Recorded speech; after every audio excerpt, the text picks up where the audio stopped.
Outside the abandoned storage room of the regent's mansion, a woman's soft, fragmented voice drifted out from the carved window. I stood rigidly at the door, a few steps away from Shinjibai, whose face was dark with anger.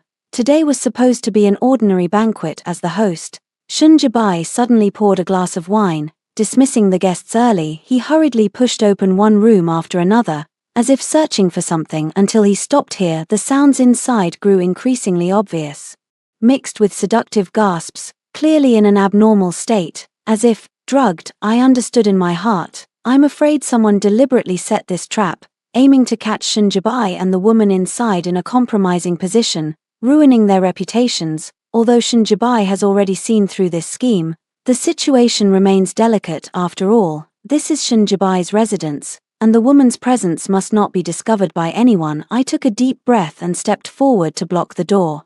This matter, perhaps it would be better to leave it to me to handle. Before coming, I had already dismissed all the servants. At this moment, the courtyard was completely silent, with only the sunlight piercing down starkly. Shinjibai glanced at me calmly. There was no response. A sense of foreboding suddenly washed over me, and I couldn't help but clear my throat. Leave it to me. Shinjibai suddenly laughed. Handle it? How could you possibly handle it? It's not like you're going to call a royal physician or a doctor over, are you? I was momentarily at a loss for words, my heart inexplicably sinking. He slowly took a step forward, a hint of mockery creeping into his dark eyes. Since it's been given to me, I'll keep it. I immediately understood what he intended to do in an instant. A surge of bitterness welled up in my eyes. Are you crazy? That's the Empress. Yes, the woman inside the room was indeed the Empress of the current dynasty. At the banquet, I noticed early on that the Empress left halfway and never returned. The person in the room can only be her. Shinjibai let out a scoff through his nose, and the curve of his thin lips grew even more pronounced. Aren't they just trying to drag the Queen and me into this mess? Then why shouldn't I give them a live show of passion? I felt the corners of my eyes burning, my vision growing somewhat blurry. Your Highness, could you please not go? I was almost begging. Shinjibai turned a deaf ear, merely walking forward with a light and casual air. Step by step, he was about to pass right by me. Your Highness, actually, it's you who wants to go in, isn't it? I smiled bitterly, tears tracing a path down my cheeks. I know, all these years you've always had the Empress in your heart, haven't you? So even if he knew it was a trap set for him, he would gladly walk into it and still pretend not to know, playing along and jumping in. Shinjibai's figure paused, and the casual smile he had been wearing slowly disappeared. He tilted his head slightly, his dark gaze fixed intently on me. Jiangwani, if you're smart, you'd better know what to say and what not to say. That way, I can still marry you. I couldn't stop trembling all over. How magnanimous and condescending. Marrying me seems like an act of charity. I closed my eyes, trying my best to restrain myself. No, really, there's no need. I lowered my gaze, straightened my collar, and smoothed out the wrinkles on my sleeves with my back straight, my long sleeves swaying. I raised my hands evenly and bowed to him. Your Highness, if you insist on having your way, I shall respectfully wish you success in achieving your desires. Shinjibai did not speak. The air fell into silence for a moment. I bowed deeply, catching a glimpse of the hem of his light robe in my peripheral vision. After a while, the robe still stirred gently. After the creaking sound of the door opening, there came the slow sound of it closing. Shinjibai eventually went in. I remained seated for a long time, letting the tears fall one by one. Yes, I saw him off, as he had wished, also bidding farewell to the love of 2 lifetimes, which now turns to nothingness. Jiangwani, let it end here. I am a person who has been reborn. In my previous life, I was a restrained and proper official's daughter, sacrificing my entire life for the sake of my family's mission. In this lifetime, I want to live for myself. I disregarded my dignity, clung to Shinjibai, and even moved into the regent's residence. I was wholeheartedly determined to marry him, to fulfill my long-held desires, but what I fulfilled was Shinjibai's wishes. It is said that he and the Empress were childhood sweethearts. When he returned from the battlefield, he was met with the news of the Emperor and Empress's wedding. He acted as if he were mad, drinking wine for 3 days and 3 nights. Originally, there would be no further connection between them, but fortunately, there was me with me as cover. He could discreetly leave gatherings with female attendees midway. When he returned, his gaze would always be a few degrees softer, using me as an excuse. We would go together to the temple of the protecting state to burn incense. He would occasionally stroll through the peach grove in the temple, and at the very least, he could gaze at a flickering window light at night. The world laughs at me for being cheap and frivolous, relying on the regent's indulgence to cling to his side, appearing in pairs, living in the prince's mansion, yet not even being a concubine. Only I know that I am nothing to him now. I have entangled myself with him for over 3 years. I have done my best, but liking someone is truly something that cannot be forced. I cannot control the beginning or the process of my feelings. Fortunately, at least I can choose to end it. As I was about to leave the courtyard with my luggage, Shinjibai's sister, Shinmo, blocked my path. Isn't this the sister-in-law? Shinmo waved her fan, her tone casual. Oh, my apologies, it's Miss Jiang. The maids around them let out soft giggles. I paid no attention, tightened my grip on the bundle in my hands, and tried to walk around her. At the moment we passed each other, Shinmo suddenly sneered and deliberately stepped on the hem of my skirt. With a tearing sound, the overskirt was yanked violently. I stumbled, unable to keep my balance, and fell flat on the ground. My hands began to sting with a burning pain. She leisurely brushed a strand of hair from her temple. This position suits you better. Shinmo slowly opened the money pouch, dropping small silver coins one by one like throwing pebbles. One hit my hand, another bounced up and splashed onto my face. Thinking of leaving? Let me see you off. Take all this silver with you. So no one thinks our royal household can't afford to keep a dog. The maidservant's voice chimed in from the side. You're just a bed climber. Without the prince, what are you worth? You really think you're something? The gates of the Wang estate aren't something you can just walk in and out of whenever you please. I slowly straightened up, my gaze sweeping across each of them in turn.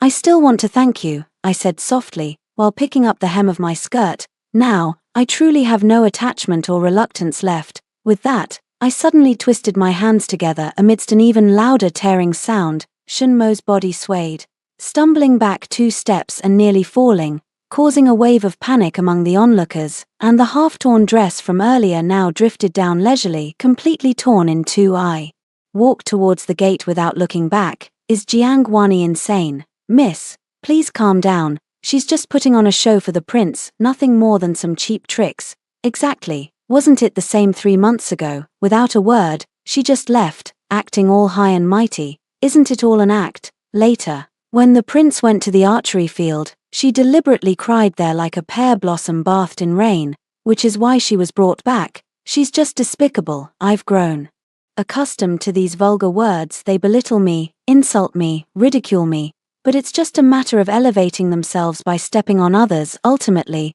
it's because Shinjibai doesn't care about me. That day when I left the prince's mansion, my clothes were tattered, and many people saw it. It was a clear case of being kicked out. The world buzzed with gossip, turning it into a laughingstock over tea and meals among the high nobility. As I walked down the street, someone would nudge the person next to them and give me a strange look. I decided to change my appearance and dressed as a man. A week later, Shinjibai's trusted aide found me. Miss Jiang, Master Bai is already aware of the incident from a few days ago. Master Bai's intention is to express his apologies for the inconvenience caused to Miss Jiang.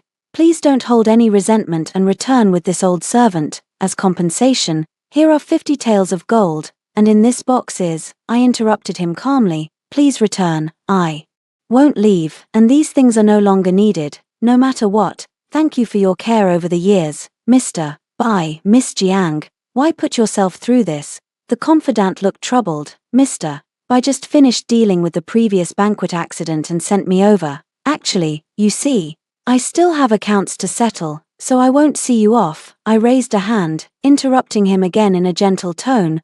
Only then did the confidant notice the account book spread open on the table, and his gaze shifted to me. Dressed in a man's arrow-sleeved robe, he seemed to hesitate, but after a moment, he cupped his hands in a respectful gesture and left. I lowered my head, feeling somewhat relieved inside. Fortunately, I had already mastered managing shops in my previous life, so securing a job as an accountant now was quite easy. I touched my chest. Leaving Shinjibai didn't seem as difficult as I had imagined. When the confidant returned to report, he looked somewhat embarrassed. Master Bai, this old servant has failed in his task. Miss Jiang refuses to come back. Shinjibai's hand paused as he held the brush, but his expression remained unchanged as he continued writing. Her temper is growing more and more stubborn, it needs to be tempered. Miss Jiang didn't accept those things either. Shinjibai finally looked up at the butler, his gaze fell on the box, showing no apparent emotional reaction. What did she say? Miss Jiang says thank you for Mr. Bai's care, Shinjibai's pitch. Black eyes turned coldly toward the butler, as if signaling him to continue. Well, it seems Miss Jiang has found a job as an accountant. Shinjibai continued to stare at him. Trusted confidant racked their brains. Other than that, there really isn't anything else. No complaints, no sadness. Not even an extra mention of him. She's gotten smarter, knowing to find a different way to capture his attention. After a while, Shinjibai acted as if nothing had happened and went back to burying his head in writing. Understood. You may leave. For a long time afterward, I would still hear news about Shinjibai from time to time. He effortlessly flitted among the flowers, and everyone envied him. Today, the courtesan personally poured wine for him. Tomorrow, a young lady from some household blushes as she hands him a sachet. He accepts them all with a smile, yet it seems he never stays for anyone. Each of these girls has her own charm, but they all share similar eyes. Their irises have a hint of brown, and when caught in the light, they take on the sweet hue of honey. Everyone says that Lord Shen loves eyes like those of a cat, but I know that it's actually just like the Empress's. However, these things no longer concern me. 2 months after leaving the manor, while on my way to check goods in the neighboring town, I encountered bandits. What surprised me was that a stranger saved me. I looked at the burly men lying on the ground, at least 5 or 6 of them, and glanced at that person. He was very young but extremely skilled. In a matter of moments, he had beaten these loud and rowdy bandits to a pulp. At this moment, he was facing away from me, half-crouched, tying them up one by one. Her waist was cinched extremely tight, her calves tucked into 6-in-1 boots, making her legs appear long, like a fully drawn bow. I confirmed once again that I had never seen this person before. Looking at her, she didn't seem like someone from the government either. Perhaps she was genuinely just acting out of a sense of justice. I cautiously spoke up. Thank you. He tilted his head, revealing his high nose bridge, glanced at me, and nodded slightly to indicate no need to thank him. I noticed that there seemed to be some patterns on his collar. It felt somewhat familiar, but the patterns appeared worn and faded, not very clear. This is just a small token of appreciation. Please accept it, noble person. I narrowed my eyes and took the opportunity to step closer, but he immediately backed away. No need. Do you think this silver is too little? I stopped in my tracks, deliberately holding the money pouch without moving, as if awkwardly frozen in place. Or perhaps you look down on us merchants and peddlers, which is understandable. He paused in his tracks with a self-mocking expression. I pretended to turn and leave. As if finally reacting, he quickly stepped forward to stop me. Raising his hand to take my money pouch, I swiftly grabbed his wrist and flipped it over. The pattern on his cuff came into view, clearer than the one at the collar, 3 horizontal lines of varying thickness, resembling the character for River. This is the badge of Shinjibai's personal guard. All other expressions on my face vanished, and I coldly stared at him. You are Shinjibai's man. I felt the muscles in his arm tense up instantly. He recoiled his hand as if burned. Go away, don't follow me anymore. I felt somewhat disheartened, and my tone couldn't help but turn cold. Also, please tell the prince that I don't need him sending people to follow me. I really don't want to have anything to do with Shinjibai anymore now. Even being a small accountant is much more relaxed than being confined to the backyard as I was before. After I had walked a few steps away, a low voice came from behind me. No, I turned around, but to my surprise, I saw a pair of somewhat reddened eyes. His thick, raven wing-like eyelashes trembled slightly, and in his eyes was an emotion I couldn't understand. I am no longer your highness's subordinate. I was somewhat taken aback. His gaze was extremely serious. My eyes fell once again on the worn collar of his shirt. Indeed, it didn't quite resemble the well-tailored attire of a serving guard in a princely mansion. Moreover, I know Shinjibai. If it were his doing, he wouldn't bother having his subordinates pretend to be unrelated to him. But if it really has nothing to do with Shinjibai, why would he help me? Was today just a coincidence? It suddenly occurred to me that there have indeed been some strange things happening over the past 2 months. When I first left the royal mansion, still dressed as a woman, 2 men followed me to the inn with flirtatious and ill-intentioned words. However, by the next day, they were nowhere to be seen. When I first took over the accounts office, during my initial audit, no matter how I calculated, the books wouldn't balance. 2 taels of silver were missing. Yet the next day, those 2 taels of silver inexplicably reappeared, and the accounts were suddenly balanced. There have been many such small incidents. Another example is today, just as I was surrounded, someone rushed out from the nearby woods. Could it have always been because of him? I quietly watched him. His features were sharp, with very thick eyebrows and lashes. Despite his strikingly aggressive appearance, he seemed somewhat at a loss at the moment, as if unable to bear my gaze. His ears grew redder and redder, and I finally burst out laughing. "What's your name?" "I don't have a name, just the code name 9. Then what would you like to be called?" "Then how about taking my surname, Jiang?" "What about Jiang Ju?" "I obey. Always I obey. I obey. Are you still working for Shinjibai?" "No, I didn't." "That's right, Jiang Ju, I'm here." I never expected that during my first date with Jiang Ju, I would run into Shinjibai outside the city gate. The forest is ablaze with autumn colors, making it the perfect season for admiring the scenery. It has been a long time since I last dressed as a woman, with my waist cinched and wearing a goose-yellow half-sleeved ruchuan. I walked through the woods as if I were a figure in a painting. Shinjibai remained as elegant as ever, dressed in fine jade-adorned robes and surrounded by a crowd, yet still standing out at a glance. He noticed me as well. His gaze lingered on my face for a moment before slowly scanning up and down, finally meeting my eyes again. His eyes, like a cold, deep pool, seemed to hold a hint of amusement. "W, what a coincidence." To be honest, for a moment, I wanted to run, but at this moment, there was no way to avoid it, and a sense of calm and relief washed over me. "I have seen your highness. Are you here alone to admire the chrysanthemums?" "No, I have an appointment." He raised an eyebrow slightly, his gaze shifting to the wooden box I was carrying, and a faint smile curled at the corner of his mouth.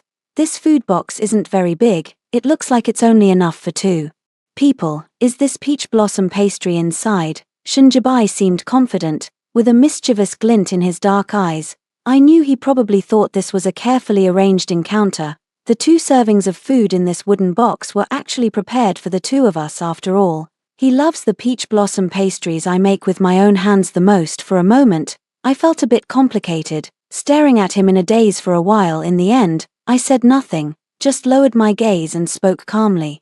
"Your Highness, I shall take my leave now." Shinjibai did not respond. After a moment, he turned his body slightly, tacitly allowing me to leave. I inclined my body slightly, performed a courteous bow, and then walked past him at a leisurely pace. Before I had taken more than a few steps, Shinjibai's voice suddenly rang out behind me. "Wani, my patience has always been limited." I paused momentarily but did not respond. She continued walking without looking back. I had just turned a corner when I heard the voices of the people around him talking not far away. "Bro, she's so rude and you still spoil her. Last time, she didn't learn her lesson." "Another appointment. Do you think we're fools? This is exactly the same as last time." "You are right, miss." Back when the prince was on a hunting expedition at the riding and archery grounds, she pretended it was a chance encounter. But in reality, she was deliberately waiting for him. Shinjibai wore a faint, elusive smile on his face, neither confirming nor denying it. In truth, her intentions have always been quite easy to read. She has accompanied him all these years, mostly behaving obediently, only occasionally stirring up a fuss like this. No deep schemes, nor is it complicated like teasing a rabbit until it bites. It's still a fluffy white ball, just adorable. However, everything has its limits. If it gets too excessive, it loses its charm. Shinjibai's eyes carried a hint of amusement as he gently shook his head. He walked calmly in another direction. He was well aware that Jiang Wani would definitely come back to find him today, but as the daylight gradually dimmed, Jiang Wani still hadn't reappeared. In the middle of the chrysanthemum appreciation banquet, Shinmo took her maid for a stroll, but she returned shortly after leaving. "Brother, I have something to tell you." Shinmo's expression looked somewhat strange. Shinjibai raised his chin, signaling her to speak freely. "I saw Jiang Wani. Miss, please forgive this old servant for speaking out of turn, but since the prince is here, it's only natural, it's understandable for Miss Jiang to come." Shinjibai's thin lips glistened with moisture. and the wine cup beside him was already empty. He pressed a hand to his temple, unconsciously recalling how Jiang Guani had walked towards him gracefully today. Actually, her gentle demeanor made him feel very tender-hearted. It was a kind of affection that made him want to hide her away, not letting anyone else see her. Shen Mo pursed her lips. She's not alone, there's a man beside her. In an instant, the relaxed and cheerful atmosphere seemed to freeze. Shen Jibai's fingers, which had been idly tapping on the desk, suddenly paused, slowly raising his eyes. The usual warmth in his gaze was replaced by a chilling darkness. Right by the river, the two of them were still pulling and tugging at each other. It's truly shameless. Who knows what they were doing in broad daylight? Shen Jibai's face lost all trace of a smile, his voice carrying a calm that hinted at an impending storm. Shen Mo, however, failed to detect the warning in his tone and continued to ramble on. Later, it seemed like they both ended up in the bushes, probably having a wild fling. I couldn't even bear to look. Shen Jibai suddenly raised his voice. Shen Mo instantly widened her eyes, as if startled, looking at him in disbelief. Brother, who taught you to speak like that? You go back first. This time, you're grounded for 2 months. Reflect on your mistakes. Shen Mo's eyes immediately welled up with tears, and she pouted. The maid beside her tugged at her sleeve. Shen Mo glanced at Shen Jibai's expression and ultimately said nothing, walking away with reddened eyes. A large group of maids and attendants followed, and the surroundings suddenly fell silent. Only Shen Jibai and his trusted confidant remained in the distance. The mountains were ablaze with a brilliant red sunset, and a fire also burned in Shen Jibai's heart. Reason told him that Shen Mo had no reason to lie, yet a voice in his heart loudly questioned, this can't be possible. He was annoyed. A corner of his heart felt as if it had caved in. Aching faintly, he wordlessly grabbed the wine pot, tilted his head back, and his Adam's apple bobbed rapidly a few times. The wine gurgled down his throat, while some of it trickled from the corner of his mouth like tears. Clatter! Shen Jibai casually tossed the wine pot aside. His voice was steady, as if he didn't care at all. Go and take a look. The trusted aide didn't dare to raise his head, bowed to receive the order, and hurried out. Shen Jibai squinted, watching the colors of the sunset seem to grow even more intense. In just a few minutes, everything had changed. He couldn't help but recall W's face, her gentle and soft smile. Are they all so fickle? Wait. Shen Jibai propped himself up with one hand. I'll go myself. As the sky grew darker, the light in the bushes by the river became even more faint. Wait, it's tangled. I leaned against Jiang Ju's chest, our noses almost touching. No rush. His voice was low, his breath scorching hot, and I could feel my face burning. I tilted my head, forcing my attention onto my hands as I tried to untangle the tightly wound hair. Just a few minutes ago, I had only intended to brush a small insect off his shoulder, but somehow, my hair seemed to have caught on something on him. I was just about to look up when I was pulled backward. Jiang Ju tried to steady me quickly, but ended up falling down with me from my angle. I couldn't see exactly where it was tangled, so I could only feel around with my hands. Jiang Ju's scorching body temperature seeped through his robe, warming my fingertips, and his muscles were also tightly tensed. I suppressed my embarrassment and struggled for a while before finally managing to undo it. I secretly breathed a sigh of relief, but as soon as I looked up, I met Jiang Ju's cold, sharp eyes, burning and intensely aggressive. Jiang Ju stared at me intently, very different from usual. I could see every one of his eyelashes and the desire in his eyes. He moved toward me extremely slowly, like a predator on the hunt, yet giving me the freedom to step back at any moment. It seemed as if he was about to kiss me. I was momentarily blank, my heart pounding like a drum. His profile was incredibly handsome, with a high nose and half-closed eyes, almost bewitching me. I was stunned, forgetting to move. Jiang Ju, Shen Jibai had never mistaken Jiang Guani's voice, so gentle and evocative, it made one want to bully her relentlessly. Once, she had called out to him in such a tender, soft manner. Now, she was murmuring the name of another man. At the moment between light and dark, Jiang Guan's satin-black hair cascaded over the man's body, revealing a stretch of snow-white neck. She was like a swan resting on a lake, almost blending into the night, or like a shattered fruit, oozing sweet nectar. No, Shen Jibai's heart felt like it was suddenly gripped. He closed his eyes for a moment. No, it shouldn't be like this. The next moment, The fury of having his possessions snatched away instantly flared up. An unprecedented surge of anger and jealousy consumed his entire chest. Jiang Guani should be his. How could she be embraced by another man right under his nose? How dare she? Shinjibai clenched his teeth, his jaw tightly set, his deep eyes seeming to brew a tsunami. Wani, Shinjibai's voice carried a hint of hoarseness. The ambiguous atmosphere between the two was suddenly broken. He noticed a fleeting moment of panic in Wani, but she quickly composed herself. The man, on the other hand, remained calm and steady, helping her up with natural ease. Then, the man turned toward him, and Shinjibai finally got a clear look at his face. It was a familiar face, one that had once belonged to his own guard. A hint of surprise flashed in Shinjibai's eyes. It was him back then. He had thought the guard's resignation must have been due to some unspoken hardship. Who would have thought it was for this reason? He looked at them again, his gaze now tinged with a hint of contempt, his dark eyes like a calm stream concealing turbulent undercurrents. Very well, excellent. One by one, they all betrayed him. Shinjibai seemed completely oblivious to Jiang Ju. Walking straight towards me, his gaze fell on my disheveled hair, then slid to the slightly open collar of my shirt, his expression darkening. Wani, do you know what you're doing? I forced myself to remain calm, not avoiding his gaze, though my fingers unconsciously curled into fists. I once loved him with a martyr's devotion, and it has only been a few months. I truly cannot remain unaffected. He was the prince I caught a fleeting glimpse of in my past life, the one I could never forget. He was also the person who once completely occupied my entire heart in this lifetime. But now, there stands another man by my side. He witnessed with his own eyes me entangled with another man.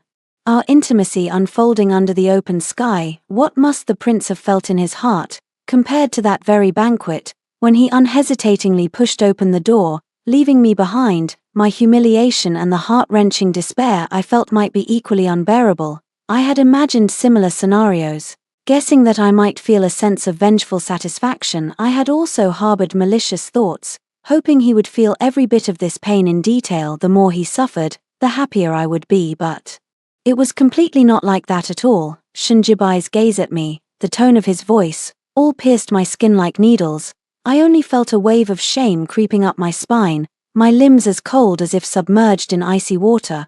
Although he didn't say it out loud, although nothing happened between Jiang Ju and me, in Shinjibai's eyes, I was undoubtedly a laughable woman. To find a man by degrading myself, to provoke and challenge him using such clumsy and despicable methods to force out some concern for me from him, stupid and utterly ridiculous. I took a deep breath, then slowly exhaled, averting my gaze to hide my emotions. It's getting late, Jiang Ju, let's go. Jiang Ju gave a slight nod, gently supporting my shoulder with one hand as he turned to leave with me, but the next moment, my wrist was tightly seized. Shinjibai's cold, restrained voice sounded beside my ear. Am I allowed to leave? My body stiffened for a moment, forcing me to stop. Jiang Ju, who had been silent all along, now had a cold, sharp expression that carried a fierceness I had never seen before. With a stride of his long legs, he blocked my path, staring directly at Shinjibai, like a beast issuing a low growl of warning. Shinjibai, however, did not back down in the slightest. He returned the gaze evenly, a faint trace of arrogance seeping into his eyes. Number 9, is it? Recognize your place. Don't forget that you are merely an orphan taken in by the Wangfu. Giving you freedom is not for you to covet your master's possessions. Shinjibai was proud by nature and rarely bothered to use his status for leverage. He seldom expressed his sarcasm so bluntly and openly, and even though Jiang Ju was reserved and steady, he was still young at heart. The atmosphere was tense again, and after a few provocations, Jiang Ju's gaze grew increasingly dangerous, like a blade. I was extremely anxious, unconsciously twisting my hands tightly. If he really clashed with Shinjibai, the situation would spiral further out of control, and I didn't know how it would end. The tension was mounting, and sparks seemed about to fly from both their eyes.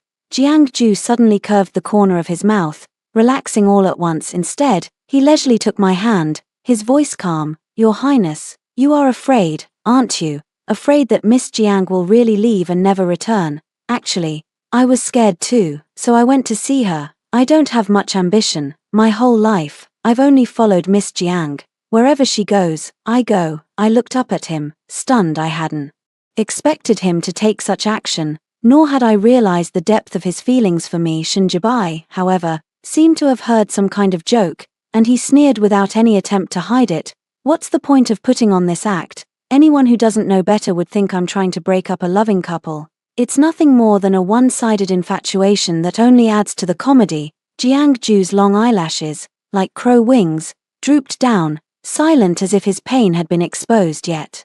His grip on my hand remained unwavering, warm and dry. Suddenly, I felt an influx of courage. Your Highness, it's not just his unrequited love. I gazed into Shinjibai's eyes, and to this person I had once loved so deeply, I spoke word by word. We are in love with each other. So please let go and grant us your blessing. In an instant, I felt as though the bones in my hand were about to be crushed. I stared back at Shinjibai without moving, as if in some silent insistence. His pitch-black eyes were filled with a surge of emotions. After a while, he slowly let go of his hand. I turned to Jiangju and blinked at him, calculating the time. The city gates will be closing soon. Let's go. Jiangju's gaze at me was very gentle, as if he had also smiled. He held my hand firmly and turned around together. This time, as we passed by, Shinjibai did not stop us. He stood like a silent statue, rooted in place. I felt his gaze seem to follow me and Jiangju all the way to the edge of sight. The sky had completely darkened, the cold wind carried a chill, and the only source of warmth was where our hands clasped together. Though I was not alone, I felt like an empty shell, barren within. After entering the city gate, I gently let go of his hand. Jiangju paused for a moment but didn't say much. Walking beside me as usual, it seemed like just an ordinary night. As we walked back to the shop together, Jiangju, the lights from every household reflected in my eyes. After thinking it over for a long time, I already had the answer in my heart. I must admit that I was deliberately playing dumb with Jiangju. These days with Jiangju, I've felt an unprecedented sense of ease. No need to be cautious, no need to probe. He is like a gentle breeze, comfortable and always just right. However, I never thought deeply about it before. How could there be someone who is naturally a perfect match? All of this is merely his disguise. He hides his own emotions, then shapes himself into a form that is easy for me to approach, only revealing a hint of his true nature tonight. This routine, no one is more familiar with it than I am. The path you're walking now, I've walked it too, and it doesn't work. I stared unwaveringly at the lights of this street, yet it felt as though I saw nothing at all. First, you must have yourself, then everything else. Besides, we're not a good match. I understood Shinjibai's threat. We are just ordinary people in plain clothes, mere commoners. If Shinjibai truly intends to use his power, how can we resist? He is in the prime of his life and should not be shackled for the rest of his days. Jiangju fell silent for a moment, then suddenly smiled as if shedding a mask. He revealed a set of white teeth, smiling arrogantly and with sharp edges. Not suitable, There won't be any unsuitable. You need me to be what I am, and that's what I'll be. Jiangju, forget it. What you want, I can't give. If I had known earlier, I shouldn't have gone to the appointment today with a let's give it a try attitude. Even earlier, I shouldn't have tested him or exposed him. It would have been better than now, watching him turn into another version of me. I don't want to let it go. He was still smiling, his features vivid and handsome, speaking domineering words, yet with a faint blush at the corners of his eyes. I've been watching you, even before you entered the prince's estate. He leaned down slightly, his voice close to my ear. It's not just you who gets a second chance at this life. Like a sudden thunderclap from a clear sky. For a moment, my heart skipped a beat, and I abruptly turned my head away, but my lips accidentally brushed against his jaw, bringing with it a warm, soft sensation on the skin. My mind went blank, and I instinctively held my breath. A few seconds later, I came to my senses and hurriedly tried to step back. Jiangju, however, was quicker, firmly but restrainedly wrapping his arms around my waist. I understand you. I know what it feels like to yearn for something just out of reach. All I ask is not much. Could you, for now, not reject me? His rough fingertips brushed across my forehead, tucking a strand of hair behind my ear. I understand, you still need time, and I can wait. If you want to be alone, I won't appear again during this time. His gaze on me was so deep, filled with infatuation and reluctance. I opened my mouth, 1,000 thoughts swirling, but the words of Refusal simply wouldn't come out, perhaps seeing my attitude soften. As if acquiescing, he smirked mischievously again, then suddenly lowered his head, his nose gently brushing against my neck in a familiar gesture. The distance was both close and slow, his straight nose and lips moving upward like they were chasing something, about to touch yet not touching. Warm breath sprayed on the side of my neck, and I felt half my body go numb. Jiang-Ju, with a smile, stopped by my ear. Aren't you curious to see my true form? You haven't truly known me yet, don't be so quick to refuse. I felt a mix of embarrassment and irritation, about to make a move, but Jiang-Ju let go of me first and took a step back. He smiled warmly, his expression vivid in a way I had never seen before. Then it's settled like this. I opened the door to my room, still in a daze. Jiang-Ju's words, "If we start over, it won't just be you," have been echoing in my mind. Did he know me before the rebirth? Where did I slip up? And when did he find out? I remember the first time we met, his ears flushed with youthful shyness, and it all seemed so genuine. And today he wore another face, straightforward and passionately affectionate. Which one is the real him? Countless thoughts crowded in, intertwining, and I felt a splitting headache. I steadied myself, ready to close the door, when suddenly I realized that the door lock was already open. The soft curtains by the bed let through the light of a candle, hazy and dim, illuminating a corner of the room. I felt as if cold water had been poured over me. Slowly turning around to meet Shinjibai's gaze, he sat reclined on the couch, playing with a teacup in his hands. His eyes were deep and inscrutable. The candlestick on the window frame behind him cast a sidelight, making him appear with an indescribable fragility. As if he had been waiting for a long time, my entire body stiffened, and Shinjibai suddenly spoke. "I admit defeat." He looked at me, like the ice surface in early spring, seemingly calm, yet beneath the thin layer lay nothing but shards. I didn't respond and decisively turned to open the door and leave. Before I could even touch the wooden door, my arm was firmly grasped. "Wen." I stubbornly kept my neck stiff, refusing to look at him. A faint, mocking laugh sounded by my ear. Cold fingers pinched my face, forcing me to look directly at him. I said, "I admit defeat. Come back with me." Again and again, a fire began to rise within my heart. I stared unwaveringly into his eyes, my voice dripping with sarcasm. "Your Highness, what are you doing? I'm utterly confused. You keep pestering me. Could it be that you regret it, that you've fallen in love with me? You should know very well that the day I pleaded with you was my final line in the sand. When you walk through that door, I will not look back." He put away the smile on his face, and his pitch-black eyes flickered with the light of the candle. "That day, nothing happened. I knocked her out with internal energy. I don't deny that at first. I used you, but there's nothing between her and me anymore. I know you have grievances, and I can compensate you." This was the first time he had ever explained things to me with such patience. A few months ago, if he had been willing to make such promises to me, I would have been moved to tears, but now, I only find it ironic and laughable. Nothing happened, absolutely nothing. If it really was as he said, and he had just told me at the time, why would I have broken down? Was it that he had no intention from the start, or did the Empress insist on refusing him even in that situation? "You don't need to tell me all this. We can't really talk about compensation, Wani." Shinjibai closed his eyes, as if sighing, or as if trying hard to endure. "What exactly do you want me to do? He still seems to think that I'm putting on airs, that I'm being difficult." I suddenly feel very tired, not knowing how else to explain, only feeling that tonight is exceptionally long. "Your Highness, it's late. Please return. Wen, come with me. I won't be going back anymore." I said it very calmly. That day, they made things difficult for me, laughing at me like I was a dog. At that moment, lying on the ground, it suddenly dawned on me. As long as I stay in this mansion for a day, I will live on my knees for a day, and I will never be able to stand as a human being. It's clear whether one chooses to be a human or a dog, isn't it? Wani, I know you've been wronged. It's because Shinmo is too spoiled. I will discipline her properly, and there won't be a second time. Your Highness." I fell silent for a moment, then gave a cold smile. "Actually, I don't blame her, and I don't blame you. I don't blame anyone. I was the one who offered myself up, who belittled myself.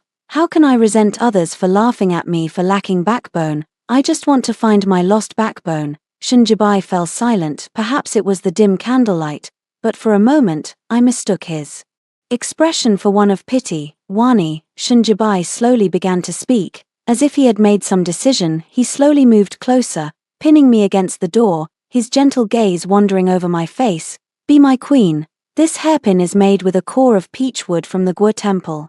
I wanted to give it to you last time. I know the past isn't so easily forgotten. Marry me, and we'll take it step by step. Okay. He took out a wooden box from his sleeve that looked somewhat familiar to me. The hairpin was half wooden core and half mutton fat jade, intricately intertwined, with smooth lines, and quite unique. I was stunned. Once someone laughed at me, saying that the prince was as precious as jade, while I was merely a humble willow. How could we be a match? It turned out that he had also taken that remark to heart. Looking at the simple wooden core and the chalcedony fused so seamlessly, it seems this is his answer to the world. She is not unworthy. We complement each other perfectly. Once, he trampled on my sincerity, used me, and kept me waiting with a marriage that seemed forever out of reach. Now, he earnestly seeks to marry me, full of deep affection and sincerity. My heart is a whirlwind of emotions. I made this hairpin, thinking that you would definitely like it when you saw it. Shunjibai's hand gently rested on my waist,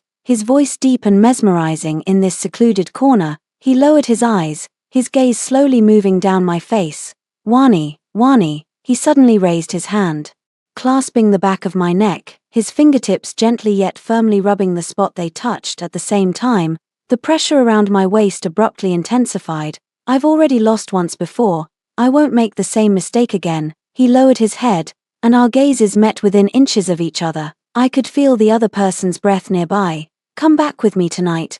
Just as Shunjibai's lips were about to touch mine, I suddenly woke up as if from a dream, pushed him forcefully, and raised my hand to slap him. In the next second, my delicate wrist was gripped tightly. I frowned and kept trying to break free, but he easily suppressed my resistance. Shunjibai glanced at my trapped hand, a mocking expression flickering in his eyes.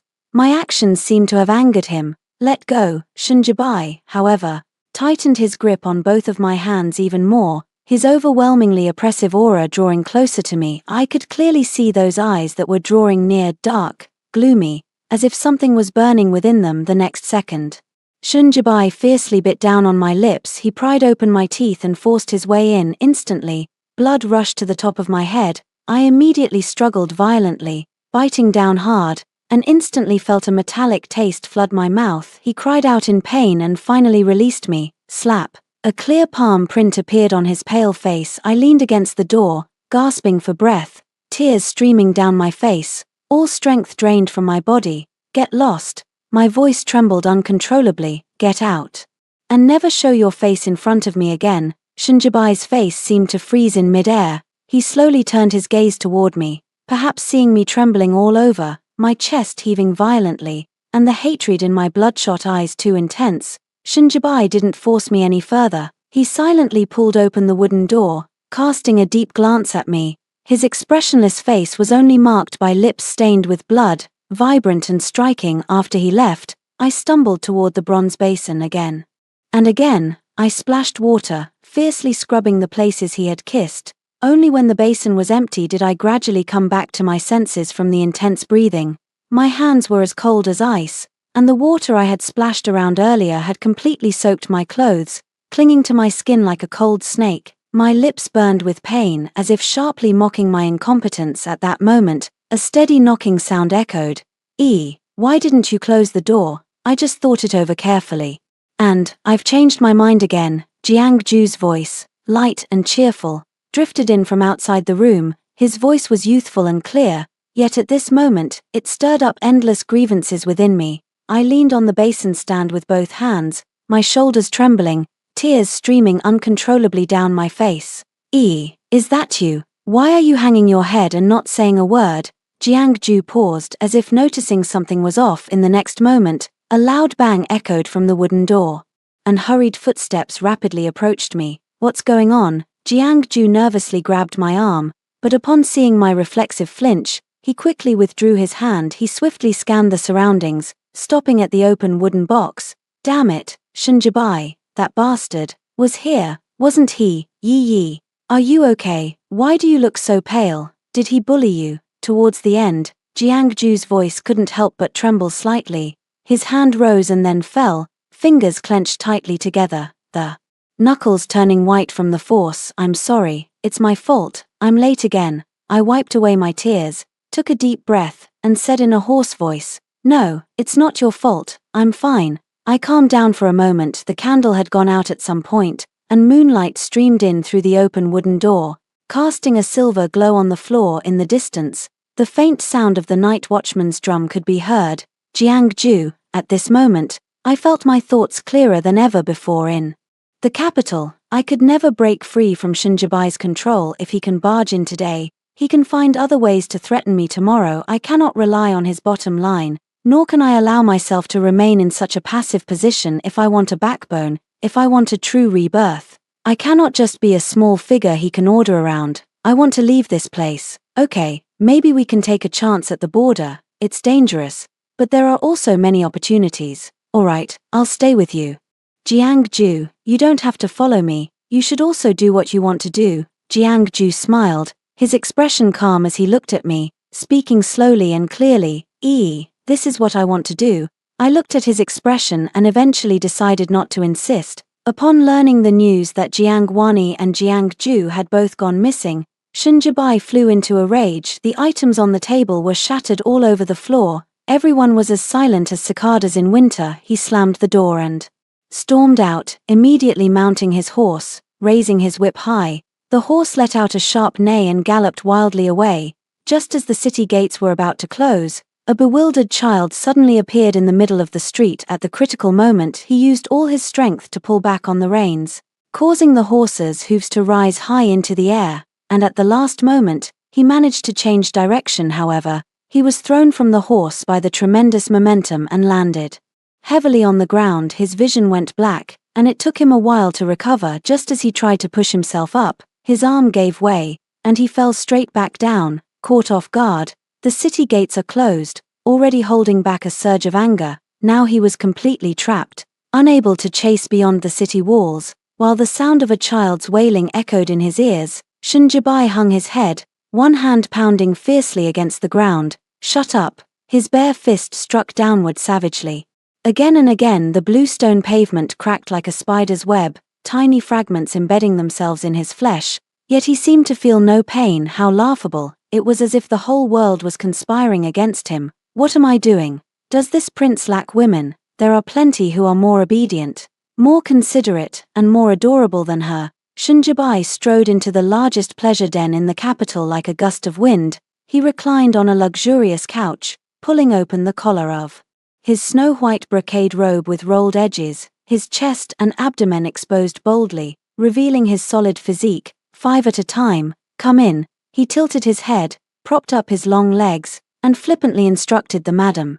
Batch after batch of beauties came up, some plump, some slender, but none could catch Shinjibai's eye. The madam uneasily observed his expression. "This is the first time this lord has ever requested a girl. Didn't they say he liked girls with cat-like eyes? Has his taste changed?" The courtesan poured him wine, blinking her amber eyes. "Your Highness, what kind of girl are you really looking for?" Shinjibai didn't even glance at her, letting out a low, soft chuckle as he tilted his head back and drained the cup in one go, one cup after another. In a daze, the door was pushed open again. Shinjibai looked up slightly. This time, there was only one person dressed in a goose yellow ruchuan, with fair, luminous skin and bright, moist eyes. She carried a somewhat shy smile. Shinjibai looked at the visitor without concealing his expression. The girl blushed and timidly approached, softly calling out, "Your Highness." Shinjibai stared at her. "How old are you?" "Your Highness, I am 16 years old." Shinjibai thought with some haziness that the first time he met Jiangwani, she was also 16. The girl in front of him was pretty, but how could she compare to even a tenth of Jiangwani? A warmth spread over his knee as the girl knelt on the ground, gently and shyly leaning against his thigh, looking at his blooded knuckles and saying, "Shall I bandage you up?" Shinjibai smiled, his dark eyes shining with charm. "This one is obedient, this one is considerate, this one is better than Jiangwani." He pinched the girl's chin, his voice gentle. "Do you know how to serve someone?" The madam and the courtesan had left at some unknown time. The girl nestled sweetly and softly in the silk quilt, obediently waiting for Shinjibai's arrival. Shinjibai lounged lazily on the chaise longue, his white robe half open. Remaining motionless for a long while, his gaze was unfocused, resting on the candlestick, where the flame flickered with a faint hiss. Shinjibai poured himself a cup of tea. The tea was clear and bright, spreading in circles under the candlelight. Shinjibai's hand paused. On some night, he too had watched the shallowly swaying tea, waiting for someone dear to his heart. I waited for a long, long time. After a while, he closed his eyes and muttered a vague curse, "Idiot," without taking a single sip. He slammed the teacup down heavily and stood up to leave without a trace of reluctance. By the time Shinjibai returned to his own courtyard, the night was already very deep. He reeked of alcohol and perfume, his robe still on, and he fell straight onto the bed. A trusted aide knocked on the door. In his hands was a wooden box, inside of which lay an uncommon hairpin, half wood, half jade. "Your Highness." This was left behind. Shinjibai rested his head on one hand, gazing emotionlessly at the carvings on the wooden beam above. His cheekbones were flushed red, his complexion sickly pale, as if he had just been pulled from the water, yet his eyes were dark and terrifying. He slowly moved his fingers. The wound had not been treated, and sweat trickled into it, as if salt and lye had been poured in. He remembered the autumn day 3 years ago, when Jiangwani's slender fingers trembled slightly as she bandaged his wound, gently, a bit painful, like a kitten scratching. It took several attempts to apply the ointment in the right place, and the bandage was poorly wrapped, very loose, making her blush. However, Jiangwani would never care about her stupid wound again in her life. Shinjibai once looked down on Jiangwani, treating her as a dispensable pet, but now the situation was reversed. He had become dispensable. He was abandoned. "Throw it away." Shinjibai's voice was hoarse, his confidant hesitated. Shinjibai sat up, directly reached out to grab the hairpin, and with a flick of his wrist, the only peculiar hairpin flickered with a fleeting gleam under the moonlight, disappearing beyond the window frame. A muffled clanging sound penetrated the room, like the sound of jade shattering. Jade is jade, and wood is wood, no matter how painstakingly they are fused together, no matter how seamlessly they are crafted, they remain two distinct things. It's useless. Shinjibai kept his face turned to the side, gazing out the window. Slowly, he raised his hand to cover his face.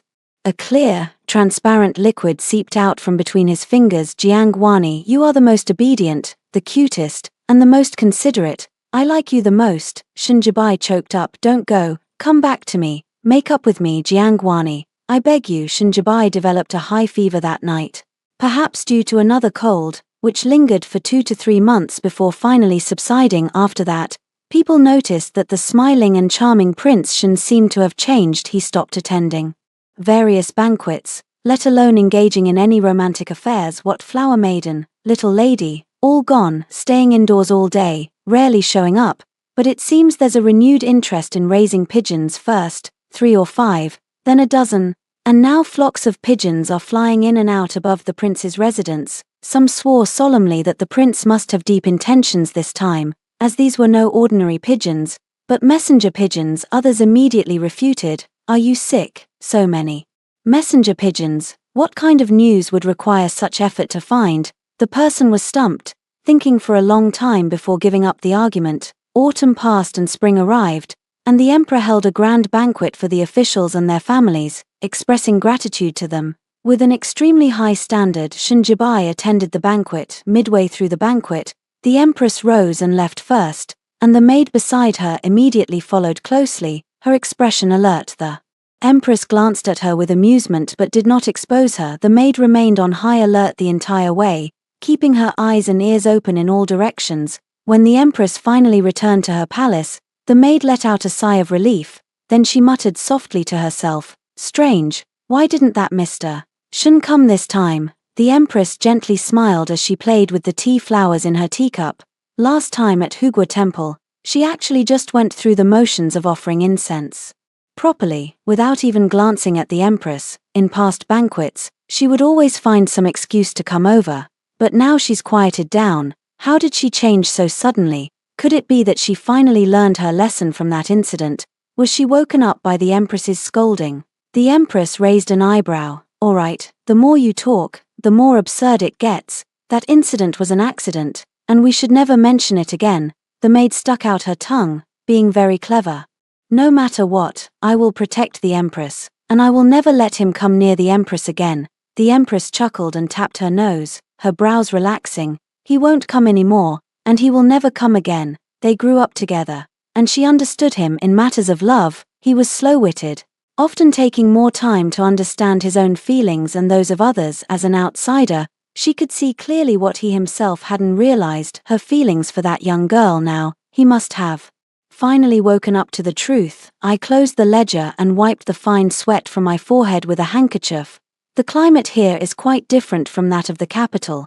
Even though summer has not yet officially begun, the temperature is already extremely stifling. It has been over half a year since I arrived at the border, and now, I have successfully opened 2 shops with a monthly income of several thousand taels. I have firmly established myself here, but it wasn't smooth sailing from the start. When I first arrived here, I had planned to continue working as a bookkeeper. However, the business environment here is completely different from the bustling and orderly commerce in the capital. Either it's small-scale barter trade, or it's large transactions monopolized by powerful families. Small ones don't require bookkeeping, large ones don't trust outsiders to handle the accounts. I was dumbfounded. I had no choice but to keep searching from one place to another, only to keep hitting walls every day. Money was going out but not coming in, and I could see my purse getting emptier and emptier. From having 1 dish and 1 soup per meal, it turned into course buns, and from 3 meals a day to just 1 meal a day. On the day we were driven out of the relay station, I clutched my luggage tightly and shed tears. "I'm sorry, I was too naive. Let's go back." Jiang-Ju, however, patted my head and gently wiped away my tears. "Don't be afraid, let's try again. I'll think of something with you." We stayed for 3 days under a crumbling wall at the city gate here.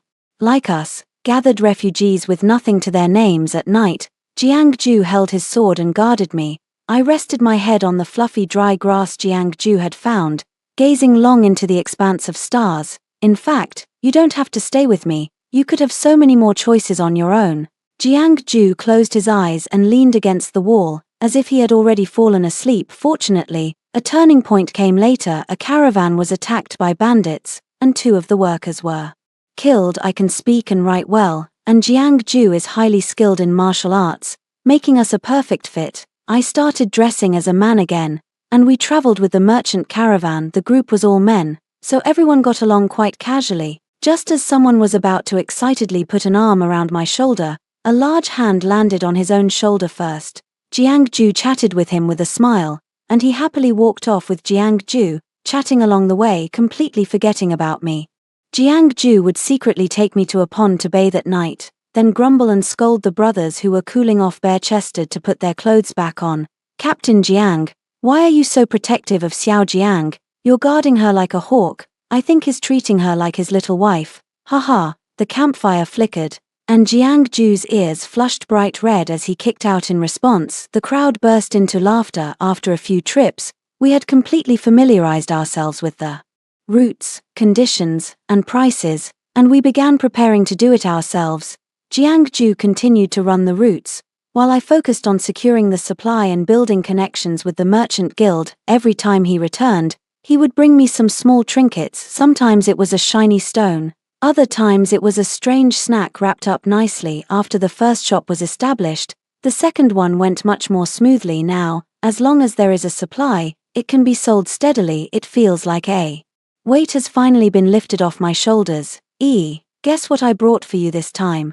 Jiang-Ju's voice came through. In the next moment, a figure swiftly climbed in through the window, dusty and travel-worn. His skin had darkened slightly, and his eyes sparkled. I was unfazed, my lips curling into a faint smile as I calmly picked up the teapot to pour water. Somehow, he had developed a habit of appearing and disappearing mysteriously all day long, never using the front door, windows, side doors, roof, beams, all supposedly helping me eliminate potential security vulnerabilities. "Thank you for your hard work.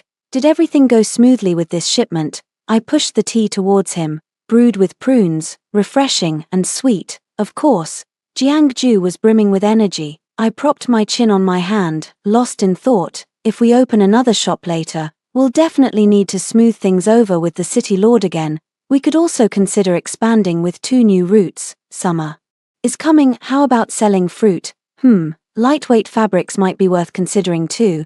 Jiangju suddenly leaned in, his sharp eyebrows rising. Why aren't you looking at me? I unconsciously leaned back. I am looking. He leaned in even closer, like a lazy, young predator sizing up its prey. But your face is very red, it's too hot outside. I walked around the camphor wood round table, about to leave, but Jiangju grabbed the back of my collar and dragged me back. I was caught off guard and fell into his embrace. His fingers slipped between mine, intertwining one by one until our hands were tightly clasped.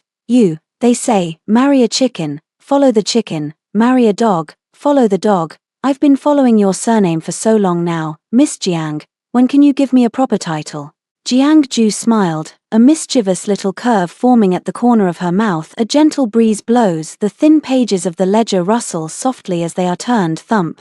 Thump, my heart is beating. I turned my head, my voice lowering. I once dreamed of someone for a lifetime, but the ending wasn't good, I'm afraid. The wind stirred the hair above his forehead, and his smile deepened. Miss Jiang, I have also spent a lifetime dreaming of someone.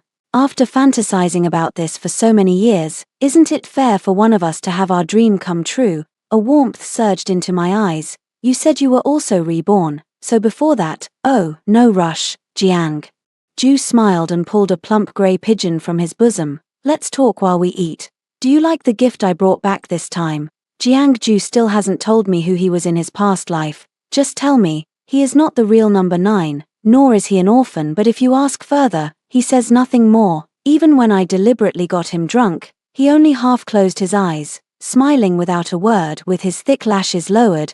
The only thing he repeated over and over was, how wonderful, this time I made it. He usually looks intimidating, like a powerful beast patrolling its territory. Now, with his drunken, hazy eyes and soft red lips, he smiles in a way that makes my heart skip a beat. Oh well, it's not something that absolutely needs to be asked. Jiangju still appears by my window, on the beams, at the side door, and on the roof, but he goes out more and more frequently. Our business is also growing bigger and bigger. The number of accounts to review keeps increasing, from just a few thin books to now piled up into a thick stack. Each autumn rain brings a chill. Before I knew it, it had almost been a year since we arrived here. We've become well known as the Jiangs in this area. The autumn weather is unpredictable. At noon, the sky was clear and sunny, but soon after, it started drizzling autumn rain. Just as I closed the window, a fluttering sound came from outside. My eyes immediately lit up. This voice was very familiar to me. Over this period, Jiangju had been catching many pigeons, one after another, a dozen, 2 dozen this time. He went a bit farther and was originally expected to return in over a week.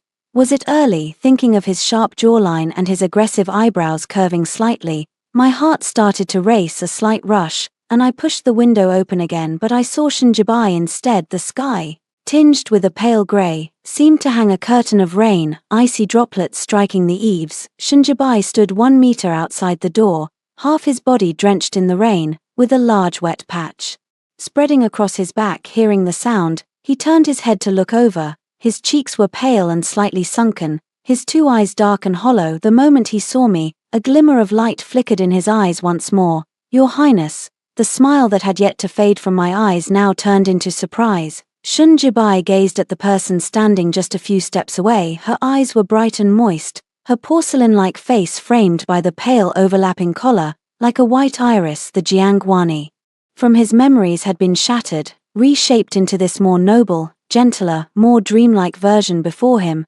Shinjibai tried to speak, but the words seemed to freeze and stick in his throat, one by one. Wani, if it were before, seeing Shinjibai in such a disheveled state, I would have definitely been unable to resist stepping forward to softly comfort him. Now, I merely looked at him calmly. Come in and talk. A year ago, I practically fled to this place to break free from Shinjibai. I was determined to climb to the top. As time passed and I truly gained my own power, my state of mind had long since changed. Steaming hot tea flowed into the celadon cup. Up close, Shinjibai's cheeks looked even more gaunt and stern, with faint dark circles under his eyes. His fingers seemed to be scalded by the tea. After a long while, he finally looked up at me, his tone strained. Wani, I was wrong. The sound of rain seemed to grow louder, beating against the blue tiles. I clasped my hands. together and spoke softly. It's all in the past. Shinjibai's voice trembled uncontrollably. In the past? No, it's not over. This time, I mustered all my patience and said, don't do this. Life is still long. Your Highness, look forward. In that instant, Shinjibai's face turned as pale as paper.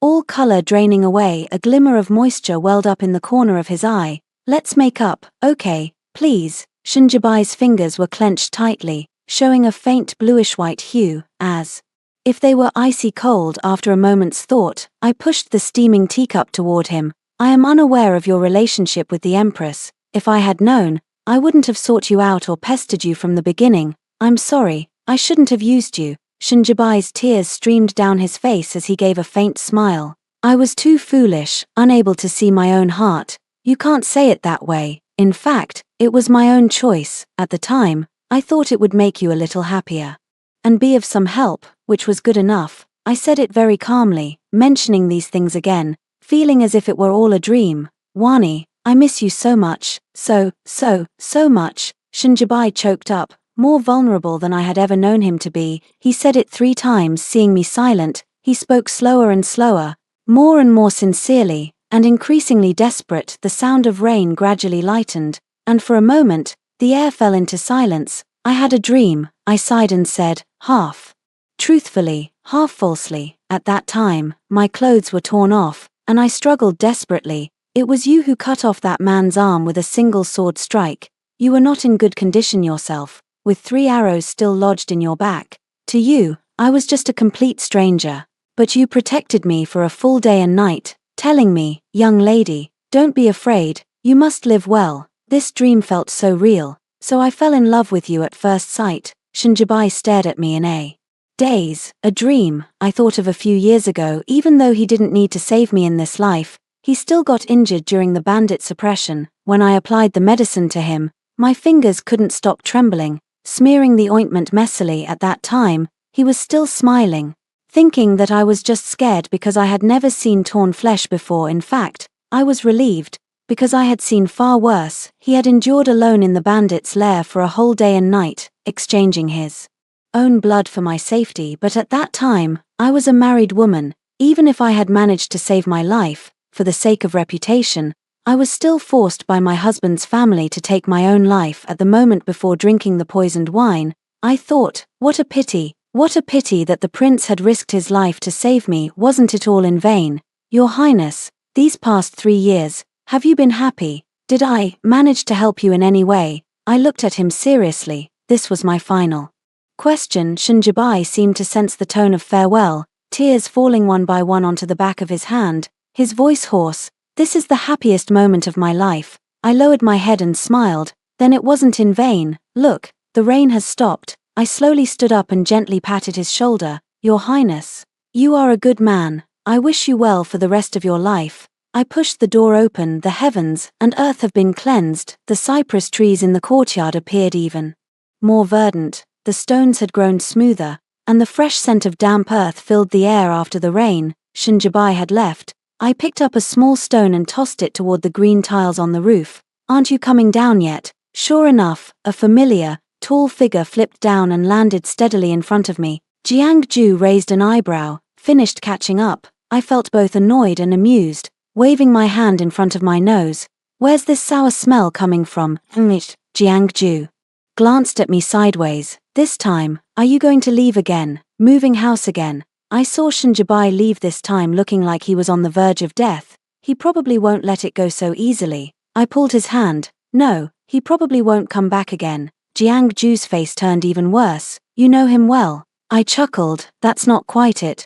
But I'm confident I can ensure he never has the chance to appear again. Don't forget, we're the local big shots now. Any prince who comes will have to think twice. Isn't all our hard work for the sake of having this kind of initiative?